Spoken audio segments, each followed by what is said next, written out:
আজ আমরা বাংলাদেশের রাজনীতির এমন একজন ব্যক্তিত্বকে নিয়ে আলোচনা করব যার জীবনটা যেন একটা মহাকাব্যের মতো। তিনি প্রাক্তন প্রধানমন্ত্রী বেগম খালেদা জিয়া।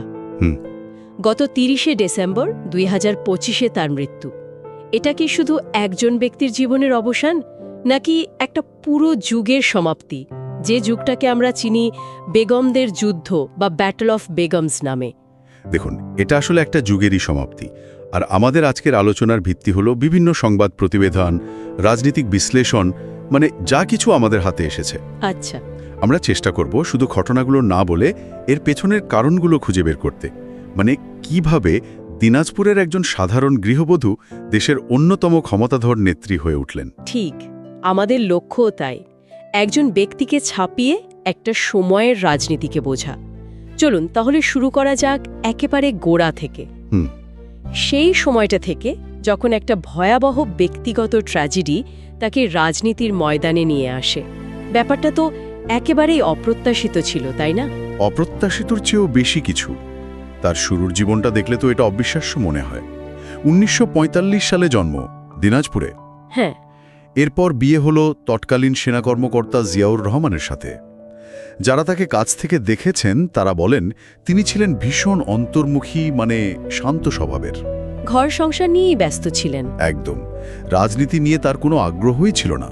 আর সেই মানুষটিই কিনা রাজনীতির একদম কেন্দ্রবিন্দুতে চলে এলেন। ১৯৮১ সালের ৩০শে মে তার স্বামী তৎকালীন রাষ্ট্রপতি জিয়াউর রহমান এক সামরিক অভ্যুত্থানে নিহত হলেন। আর এই একটা ঘটনাই সবকিছু ওলটপালট করে দিল। শুধু তার জীবনে না, পুরো দেশের রাজনীতিতে। জিয়াউর রহমানের মৃত্যুতে দেশে একটা বিরাট ক্ষমতা শূন্যতা তৈরি করে। আর সেই সুযোগটাই নিলেন জেনারেল এরশাদ। ঠিক তাই। তৎকালীন সেনাপ্রধান জেনারেল হুসেন মোহাম্মদ এরশাদ ১৯৮২ সালের মার্চে তিনি একটা রক্তপাতহীন অভ্যুত্থান করে সামরিক আইন জারি করলেন। তখন বিএনপির কি অবস্থা ছিল? মানে জিয়াউর রহমানের নিজের হাতে গড়া দল। দল তখন অভিভাবকহীন, ছত্রভঙ্গ। দলের প্রতিষ্ঠাতা নেই। অনেক বড় বড় নেতা এরশাদের সামরিক সরকারের সাথে যোগ দিচ্ছেন, কেউ মন্ত্রী হচ্ছেন, কেউ উপদেষ্টা। কর্মীদের মধ্যে তো তাহলে প্রচণ্ড হতাশা। দলটা আক্ষরিক অর্থেই ভেঙে পড়ার মতো অবস্থায় ছিল। আর ঠিক সেই সময়েই দলের বাকি নেতারা বেগম জিয়ার কাছে গেলেন। এক মিনিট, এখানে আমার একটা প্রশ্ন আছে। দলের এত বড় বড় অভিজ্ঞ নেতারা যখন দল ছেড়ে যাচ্ছেন, তখন তাদের সমাধান ছিল জিয়াউর রহমানের স্ত্রীকে নেতৃত্বে আনা, যার কোনো রাজনৈতিক অভিজ্ঞতাই নেই? চমৎকার প্রশ্ন। এটা তো একটা বিশাল ঝুঁকি ছিল। বিশাল ঝুঁকি, কিন্তু এর উত্তরটা হলো তিনি শুধু একজন বিধবা ছিলেন না, তিনি ছিলেন জিয়ার বিধবা। তার নামের সাথে জিয়াউর রহমানের উত্তরাধিকারটা জড়িয়েছিল। আচ্ছা, মানে তিনি ছিলেন একটা প্রতীক। এক্স্যাক্টলি। তিনি ছিলেন সেই ইউনিফাইং সিম্বল, যাকে ঘিরে সবাই আবার এক হতে পারে। তাই কর্মীদের চাপ আর দলের অস্তিত্ব রক্ষার জন্যই তিনি, মানে অনিচ্ছা সত্ত্বেও, রাজনীতিতে পা রাখলেন। ১৮৮৪ সালে বিএনপির চেয়ারপারসন নির্বাচিত হলেন। আর গৃহবধূ থেকে রাজনীতির মাঠে নেমেই সরাসরি স্বৈরাচারের বিরুদ্ধে লড়াই, এই পর্বটাই কি তাকে আপসীর নেত্রী হিসেবে পরিচিতি দেয়? হ্যাঁ, এই ৯ বছরের রাজপথের সংগ্রামই তার রাজনৈতিক ব্যক্তিত্ব তৈরি করে দিয়েছে। ১৯৮২ থেকে ১৯৯০, দীর্ঘ ৯টা বছর তিনি জেনারেল এরশাদের বিরুদ্ধে একটানা আন্দোলন করেছেন। তাকে তো বেশ কয়েকবার গৃহবন্দীও করা হয়েছিল। বহুবার। তার সভা সমাবেশে বাধা দেয়া হয়েছে, কিন্তু তিনি এক চুলও ছাড় দেননি। এই আপসীন মনোভাবের সবচেয়ে বড় পরীক্ষাটা বোধহয় ছিল ১৯৮৬ সালের নির্বাচন। তখন তো তার প্রধান প্রতিপক্ষ শেখ হাসিনা এবং আওয়ামী লীগের নেতৃত্বে ১৫ দলীয় জোট নির্বাচনে অংশ নিয়েছিল। হ্যাঁ, কিন্তু বেগম জিয়া সেই নির্বাচন বর্জন করলেন। সিদ্ধান্তটা তো তখন বেশ বিতর্কিত ছিল। প্রচণ্ড বিতর্কিত, এবং এটা একটা বিরাট রাজনৈতিক ঝুঁকি ছিল। কিন্তু এই একটা সিদ্ধান্তই তাকে বাকিদের থেকে আলাদা করে দিয়েছে। তার যুক্তি ছিল খুব পরিষ্কার। স্বৈরাচারের অধীনে নির্বাচনে যাওয়া মানে তাকে বৈধতা দেওয়া। তিনি রাজপথেই সমাধান খুঁজছিলেন। ঠিক।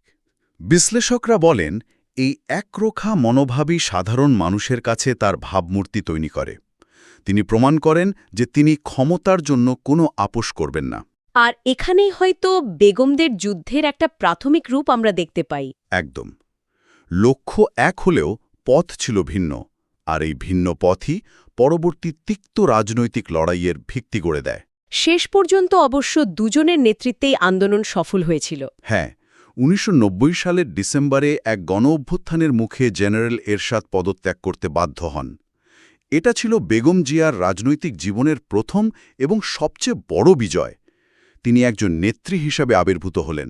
৯ বছর রাজপথে লড়াই করে একজন স্বৈরশাসককে হটানোর পর তিনি নির্বাচনে গেলেন, আর ১৯৯১ সালের সেই নির্বাচনে জিতে বেগম জিয়া হলেন বাংলাদেশের প্রথম নারী প্রধানমন্ত্রী। কিন্তু আন্দোলন করা এক জিনিস আর দেশ চালানো তো সম্পূর্ণ অন্য ব্যাপার।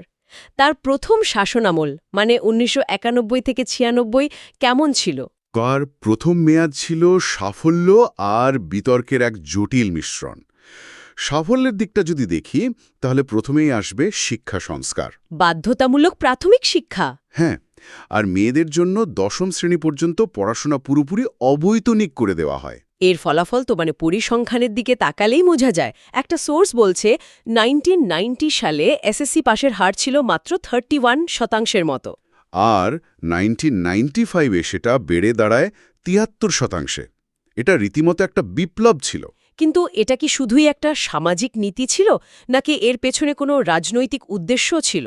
বিশ্লেষকরা মনে করেন এটা একই সাথে সামাজিক এবং রাজনৈতিকভাবে একটা মাস্টার স্ট্রোক ছিল।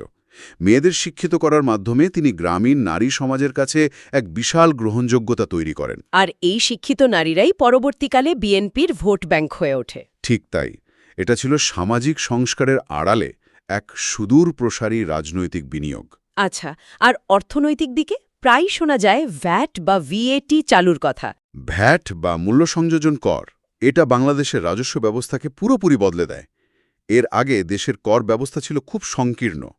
ভ্যাট এটাকে আধুনিক করে আর সরকারের রাজস্ব আদায় বহুগুণ বাড়িয়ে দেয়।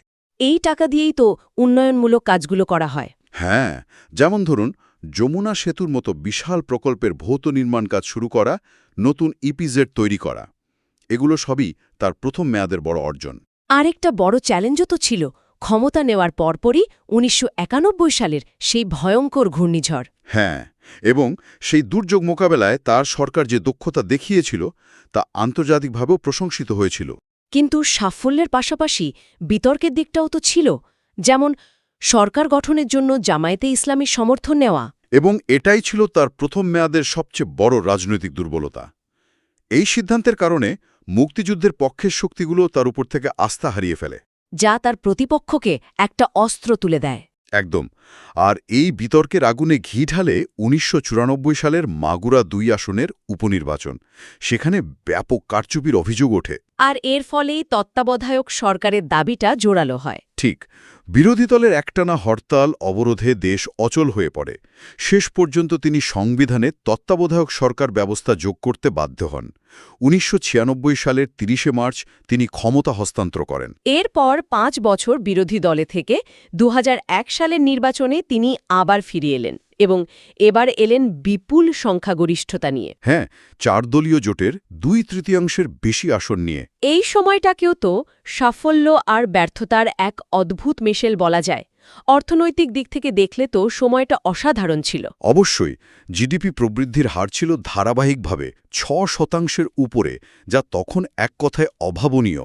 মাথাপিছু আয় বেড়েছে, বৈদেশিক মুদ্রার রিজার্ভ বেড়েছে, এমনকি বিশ্বব্যাংক তখন বাংলাদেশকে এশিয়ার পরবর্তী টাইগার ইকোনমি বলছিল।